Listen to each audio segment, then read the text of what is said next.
Hello, I'm Peter Ndor, and welcome to this week's edition of Health Talk. And coming up on the program today, producer Wandile Mufokeng spoke to two young men, one who was born with renal failure and received a new kidney that got infected, and now he's back on dialysis awaiting a second transplant.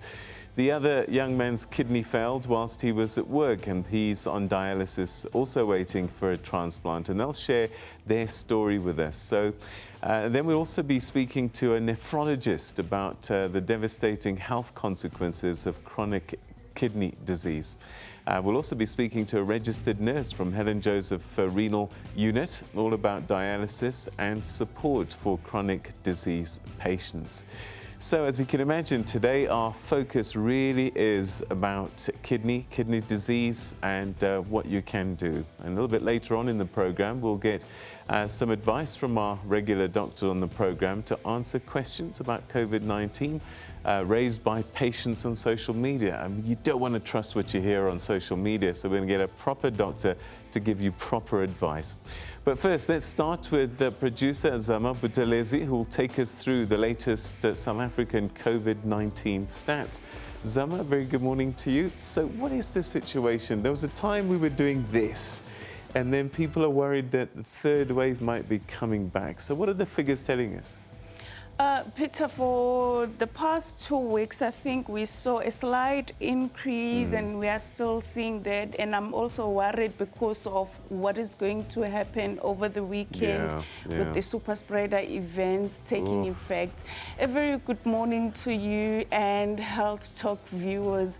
In the past weeks, South Africa's COVID numbers increased slightly, and according to reports, this was due to relaxed regulations under level 1 that have seen more people moving around across the country and gathering in larger crowds. The noticeable change in trajectory has been driven by local cluster outbreaks in certain regions. And this weekend, we are going to see a lot of movement as people will be traveling for the Easter long weekend. Globally, more than 124 million positive cases have been reported. More than 72 million people have recovered, but sadly, more than 2.8 million people have succumbed to COVID-19 related illnesses. South Africa is still leading with the infections in the continent as the country prepares for its target to vaccinate 40 million people before the end of the year. The South African population will receive the Johnson & Johnson vaccine manufactured in Gqeberha, home to Aspen Pharmacare's 3 billion rand sterile facility. But for now, let's take a look at the national COVID-19 statistics. More than 9.8 million tests have been processed in South Africa. More than 1.5 million positive cases have been recorded. More than 1.4 million people have recovered. But sadly, more than 52,000 people have died from COVID-related illnesses, and we are sending our sincere condolences to their families. While we are seeing a 95% recovery rate, 4 provinces with big metros continue to record the highest numbers of COVID-19 infections a year later, as well as new infections and deaths. Let's take a look at the infection numbers recorded in the big provinces to date. Gauteng is still leading with more than 410,000 positive cases, followed by KwaZulu-Natal with more than 330,000 positive cases. At number 3 is the Western Cape with more than 280,000 positive cases. At number 4 is the Eastern Cape with more than 195,000 positive cases. The following provinces were recording the lowest numbers, but these increased sharply during the holidays. This concern is that the concern is that the super spreader events allowed over Easter may trigger a tide of new infections. But for now, let's take a look at the total infection numbers recorded by these provinces a year later. More than 83,000 positive cases have been recorded in the Free State. More than 74,000 positive cases have been recorded in Mpumalanga. More than 63,000 positive cases have been recorded in the Northwest. More than 62,000 positive cases have been recorded in Limpopo. More than 36,000 positive cases have been recorded in the Northern Cape. This week, the South African Health Products Regulatory Authority addressed the confusion over the use of ivermectin for COVID-19. Let's listen to what they had to say. From a regulatory perspective, our view still remains to be that there's currently a clinical equipoise position, which means that we have insufficient evidence to say that this product works for the management or as a prophylaxis for COVID-19, but also there is insufficient evidence to say it doesn't work. And hence, in January of this year, we implemented the access control program, and that program continues to stand. We continue to look for any emerging data on this drug, and also, as we've said, we're encouraging clinical trials so that data can indeed be generated in the country and in other countries. So the latest study we saw was from Colombia, and it was a study of about 400 or so individuals. And again, in that study, they showed that when the patients were put on ivermectin versus placebo, there was no statistical significant data or clinical outcomes in those two groups. So again, that's the latest piece of data that we have. We continue to monitor. And as we've indicated, our position still remains ivermectin has not been authorized for the management and the treatment of COVID-19 as we speak. There is a program through which the medical practitioners, once they've done their assessment and their liability and responsibility is squarely with them, they can apply for access through this program, but they also have to report to us, in terms of how the patients are faring when they're on the product. Experts have warned that the third wave of COVID-19 infections is looming in South Africa, and human behavior is what will determine whether South Africa gets the next waves. This will also determine the severity. We are all still urged to continue to take precautionary measures, and these include regularly washing our hands with soap and water, sanitize using sanitizers containing 70% alcohol content. We must all continue to wear a cloth mask that covers both our nose and mouth in public. We must continue to practice social distancing and ensure proper ventilation indoors.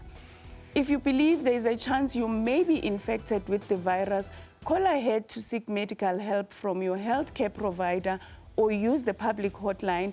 The number is 0800 029 999 and alert them to your symptoms. Have a great Easter. Protect yourself to protect others. Thank you so much, and back to you, Peter. Thanks so much indeed. Yeah, I mean, this Easter weekend, this is a social time, isn't it? And I guess this is where we really need to be vigilant. It's going to be a deal breaker. Hopefully people are not going to relax. Level 1 doesn't mean that the virus is not here. It's still among us. Yeah, go wash your hands. I will. All right, thanks to Zama for those statistics. But do remember that as we observe and report on COVID-19 cases, these numbers can change. And, sometimes they can change quite significantly, as you've seen over the past year or so. So just always bear that in mind.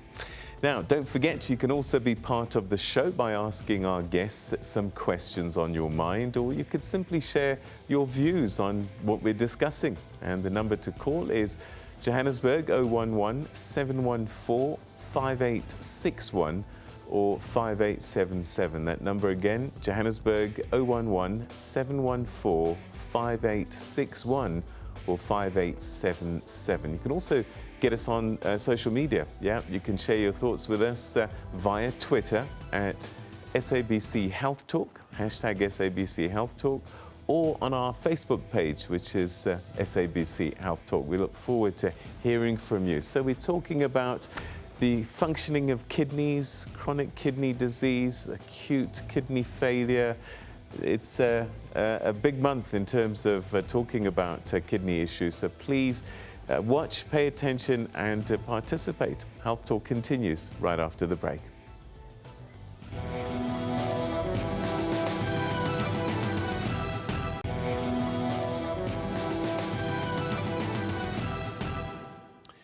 Welcome back. You're watching Health Talk, and this week we're taking a look at chronic kidney disease. Now, dialysis imposes a considerable burden on patients, with hospital visits 2 or 3 times a week sometimes, and each visit lasting 3 to 6 hours.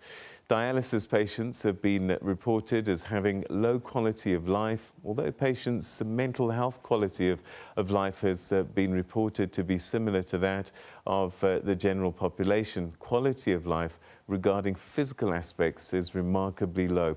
Now, we visited the renal unit at the Helen Joseph Hospital to speak to patients who are on dialysis about how chronic kidney failure has impacted their lives. Let's watch. Born with a single kidney or one non-working kidney may have a higher chance of getting kidney disease later in life. As with Tebogo, who was born with kidney failure, he explains how he first found out. I was actually born with it. I was diagnosed 2008. Then the doctors decided to put a catheter so that I can pass urine. Then they realized it's not working. Then I started dialysis in 2008, which was a peritoneal dialysis for 2 years. Then it got an infection. Then I started in hemodialysis, which is this one. Then I was transplanted after 2 years. My kidney lasted for 5 years. It had an infection, so I had to come back in 2017 for dialysis. I also started back to peritoneal dialysis. Then it didn't last also. And now I'm currently doing the hemodialysis. Tebogo's damaged kidney was from an unknown person. He unfortunately couldn't get a donor from his family. I was on the list. Then I was fortunate to get a kidney carava from unknown person. So, yeah, that's how.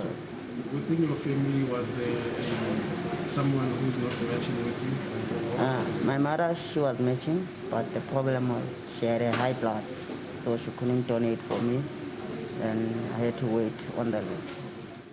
Kidney symptoms can be daunting for a child, and Tebogo explains the types of symptoms he was experiencing. Get swollen on the face or legs. Another thing, you don't pass urine. Then, yeah, you get tired, shortness of breath, and I can say even the skin tone changes. Yeah. So how did those symptoms impact your day-to-day life? Okay, I was still young, but I was playing around. Then, I was playing soccer before. Then I had to stop playing soccer. Then,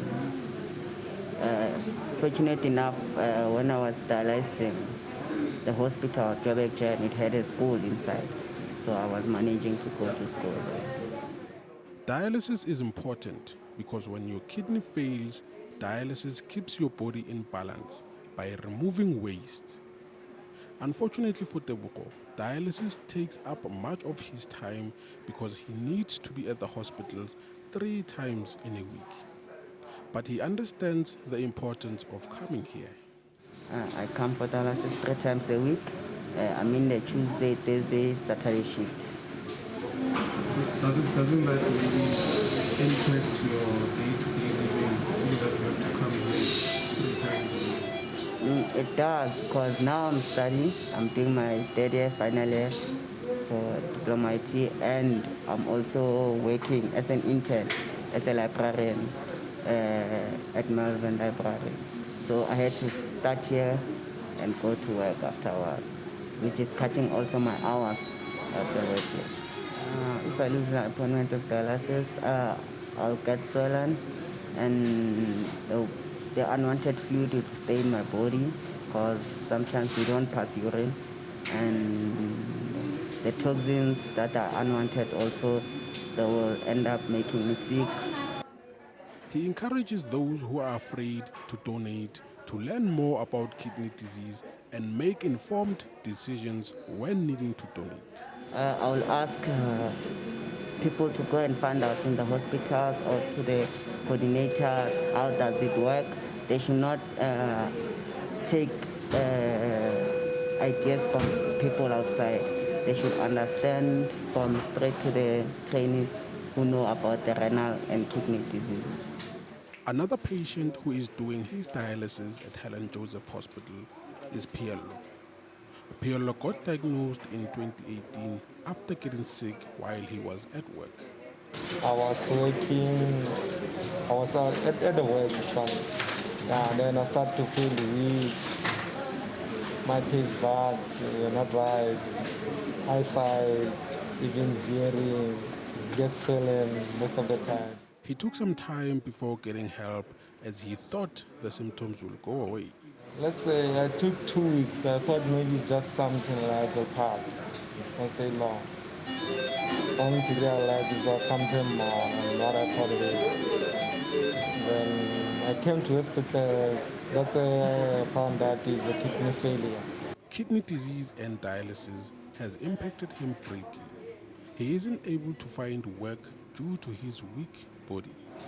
I don't live like the way I used to live. I'm not working anymore. As you can see, like, my body is not that strong like before, you see. So it affected me a lot.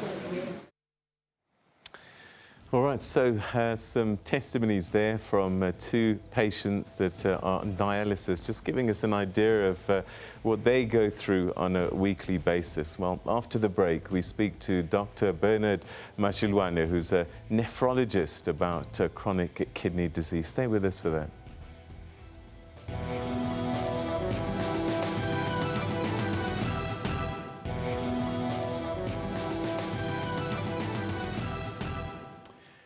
Welcome back. You're watching Health Talk. Now, chronic kidney disease means that your kidneys have stopped working well enough to keep you healthy. And this is a process that usually takes place over a period of months or years.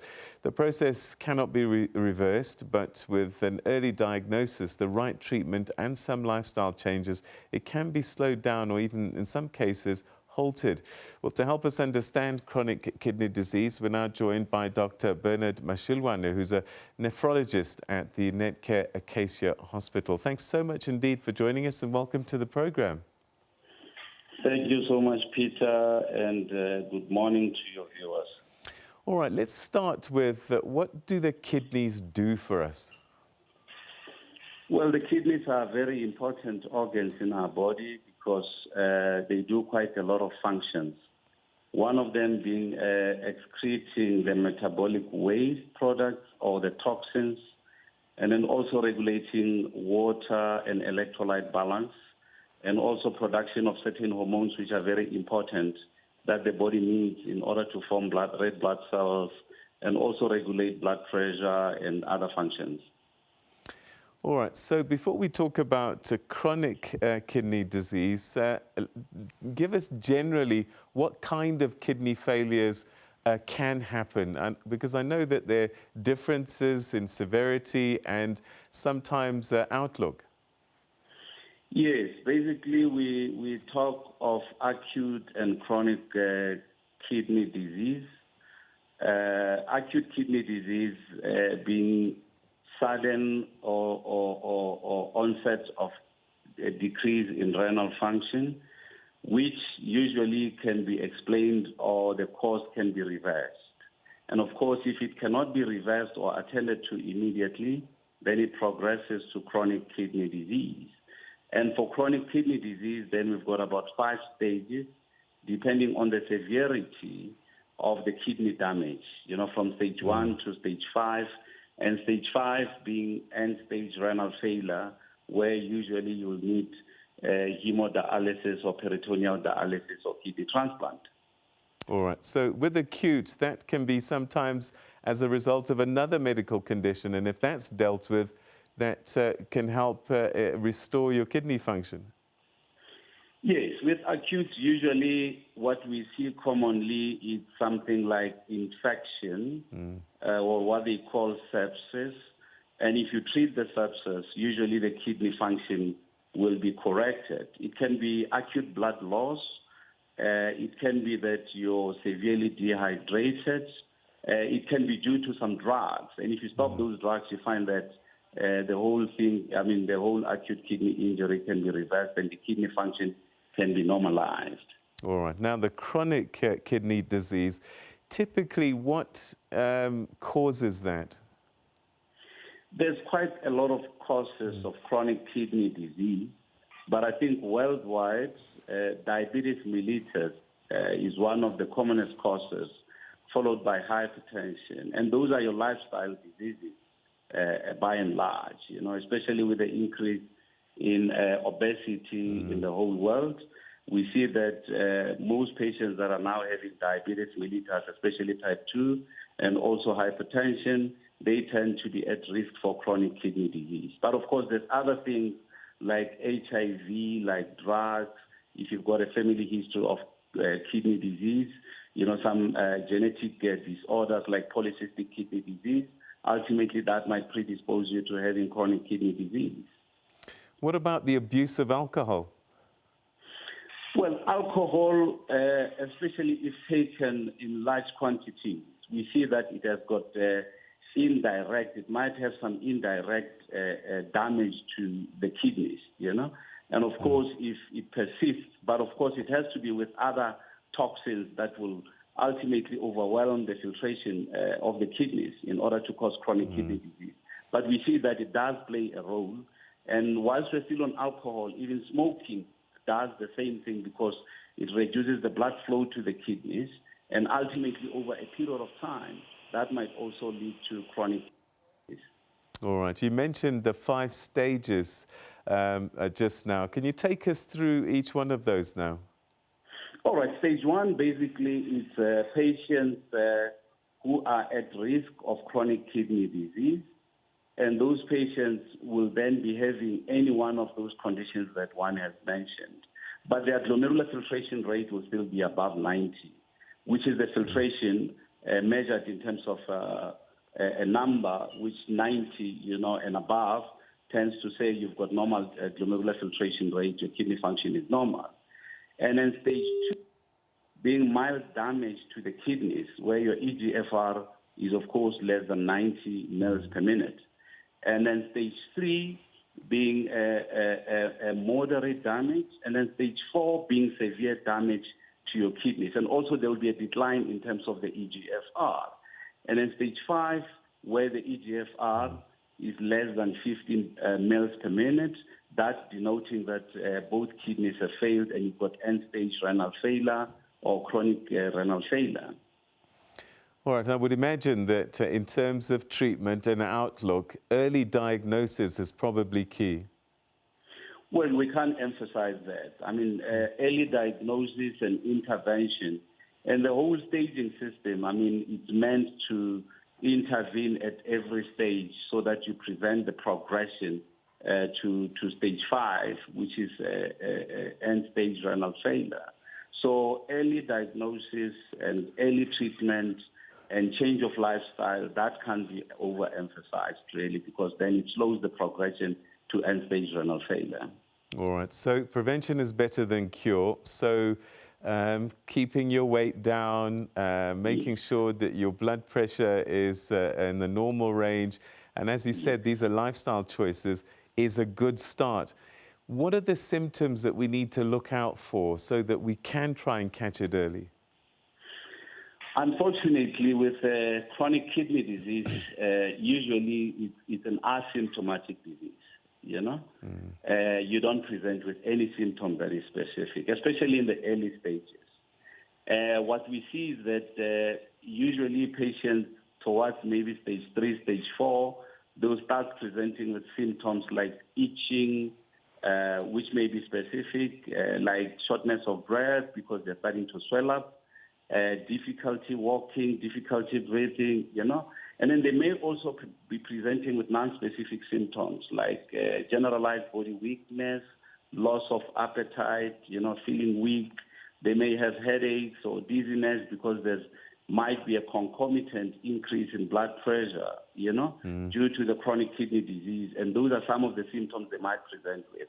But by and large, we all say they are non-symptomatic, It's only when you screen and you do a blood test that you find that these patients indeed have a deranged urea and creatinine, and then you can classify them into any of those 5 stages. When you talked about, blood pressure and that being indicators of people that could develop chronic kidney disease, does that mean that this is something that you're seeing more and more often, that it's becoming quite common to see chronic kidney disease? Well, Peter, I must say chronic kidney disease is actually a ticking time bomb. We've seen quite a lot of patients, and now we're seeing even younger patients who present with hypertension or diabetes mellitus, any of the lifestyle diseases, and of course, ultimately presenting with chronic kidney disease at a very young age. And also the HIV and AIDS, we're no longer seeing AIDS patients now, but mostly HIV patients that are on medication, ultimately some of them present with a chronic kidney disease. So it does create a challenge, really. So once somebody gets to stage 5, you as the nephrologist, what do you do? Well, ideally, as nephrologists, we'll want to see these patients when they're probably at stage 3, so that we can intervene. Because once they come in and they are already at stage 5 with end-stage renal failure, unfortunately, then you have to initiate treatment modalities, like hemodialysis or peritoneal dialysis. It doesn't necessarily give you time in order to try and intervene and see if you can delay the progression, because they've already progressed, and especially if they're now symptomatic, then you need to intervene in terms of instituting treatment. All right. So what's the difference between those 2 types of dialysis, hemodialysis and peritoneal dialysis?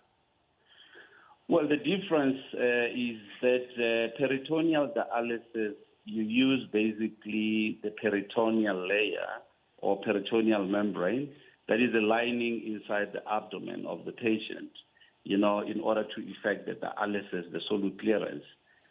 With hemodialysis, you have to use, the exchange of blood, through a catheter, in order to take out the blood. Then it goes through the machine, through the dialyzer, and then it gets pumped out once it's cleaned out of the toxins, So those are the 2 differences mainly. So once you start, you're at end stage now, stage 5, you're on dialysis, and we're hearing 3 times a week, 3 to 6 hours at a time. Is this something that you can do for many, many years, or is there a fear that at some point even the dialysis won't help? Well, it all depends. We treat every patient as an individual, One size, unfortunately, doesn't fit all. There's some patients that will dialyze. Like now I've got a patient that is admitted in the ward that has been on dialysis for the past 21 years, And she only had 1 kidney transplant, which lasted for about 9 days. Whereas you've got other patients that might only dialyze for a year or 6 months and suddenly complicate and you lose those patients.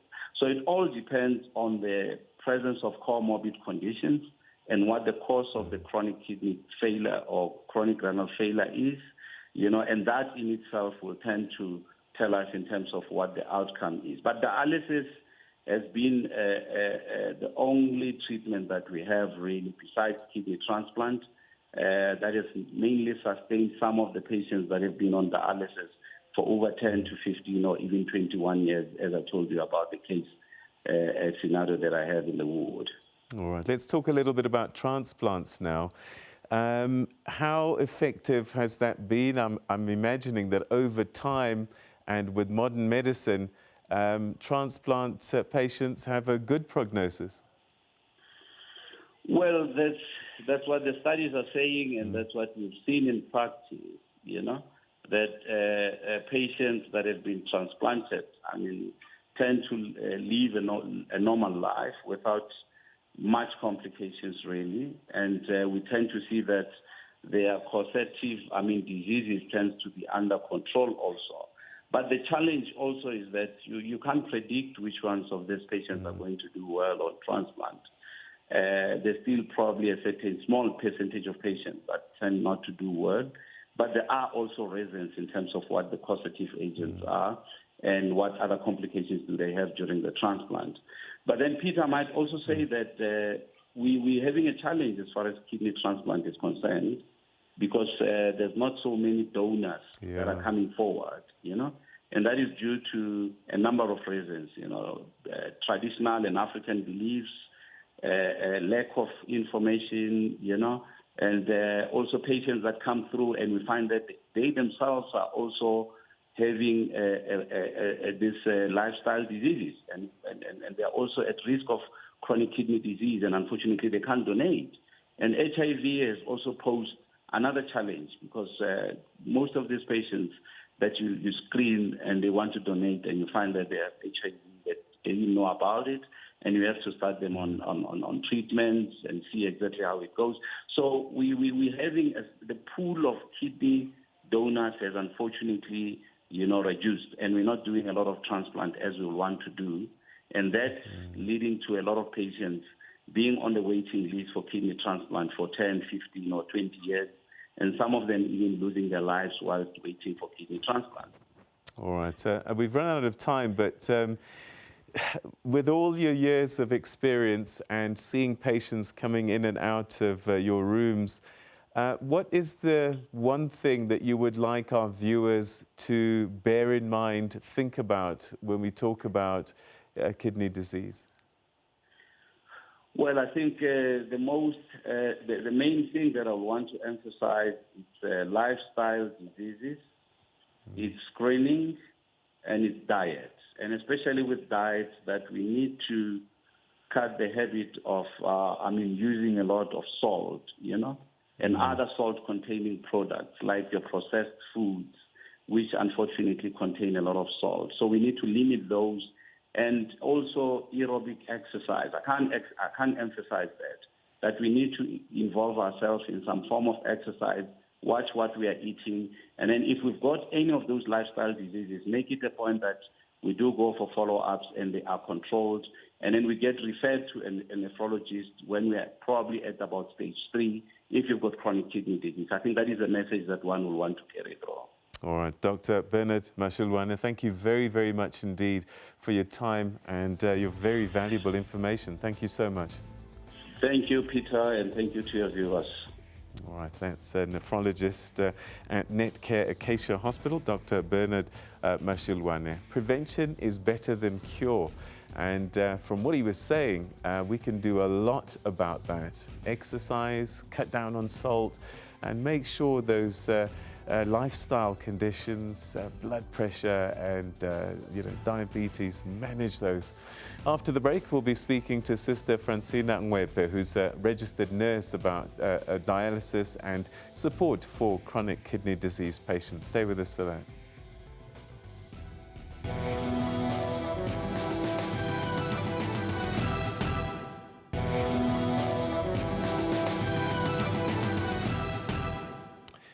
Welcome back. You're still watching Health Talk. Now, more and more South Africans are spending most of their time in dialysis facilities, as local renal failure figures are now one of the highest on the continent.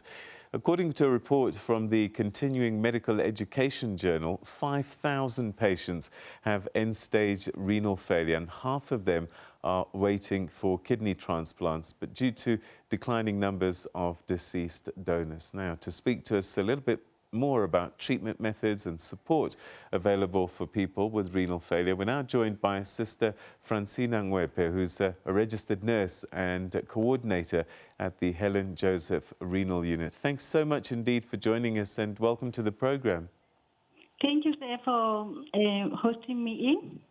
Sister Francina, talk to us a little bit about typically what kind of care and treatment chronic kidney disease patients will experience when they come to your unit. Thank you. Here at Helen Joseph Renal Unit, we give the acute hemodialysis, and then we also offer chronic hemodialysis with peritoneal dialysis and including transplant dialysis. That is the care that we do give.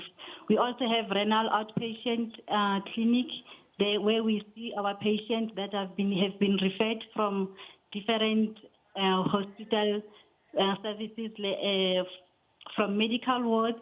They do refer the patients when they see that after investigations have been done, where there is a deterioration of the kidney functioning, then the patient will be referred to renal nephrologist, where we are included in the care of the patient.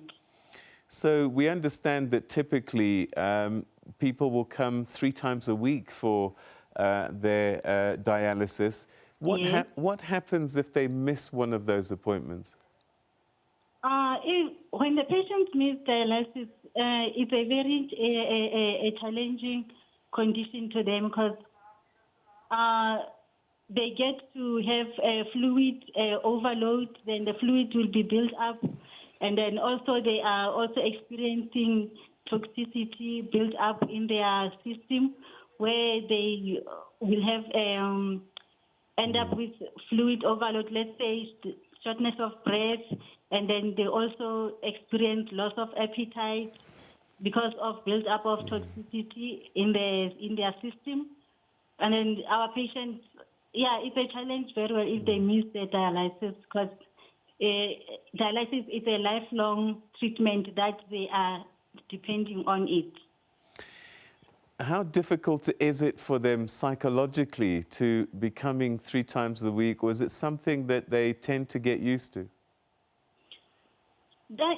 It is difficult to them psychologically, because now your life depends on coming to the hospital 3 times a week, where you can no longer do your daily living or the functioning, where you can no longer work. Psychologically to them, it's very strenuous on them. And then our patients also psychologically, they also have the problem of getting the transport money, because mostly they are vulnerable. They depend on the grant that will be offering them. And then if they have the psychological problem also, we refer to the psychologist or the social worker, where they will be get the treatment there. All right. What's been your experience of people who've been on transplants and how their lives have changed?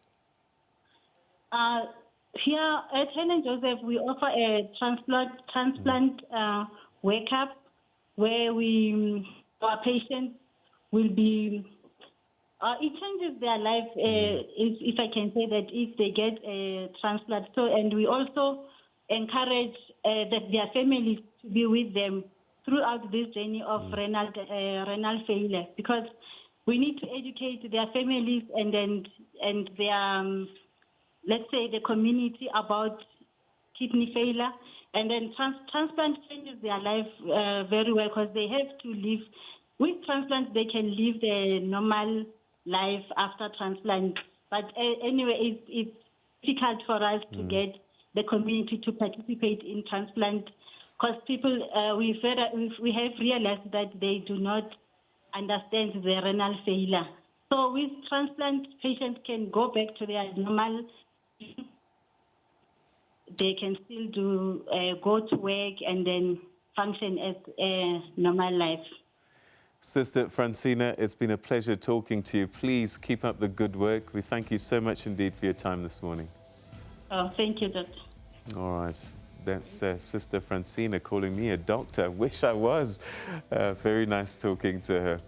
All right, so after the break, we get some of your COVID-19 questions answered. I know a lot of you go to social media groups and get advice there, but look, this is not always the best advice. So we've picked up some of those questions, so watch out, listen, and get a proper response to some of those issues. Stay with us.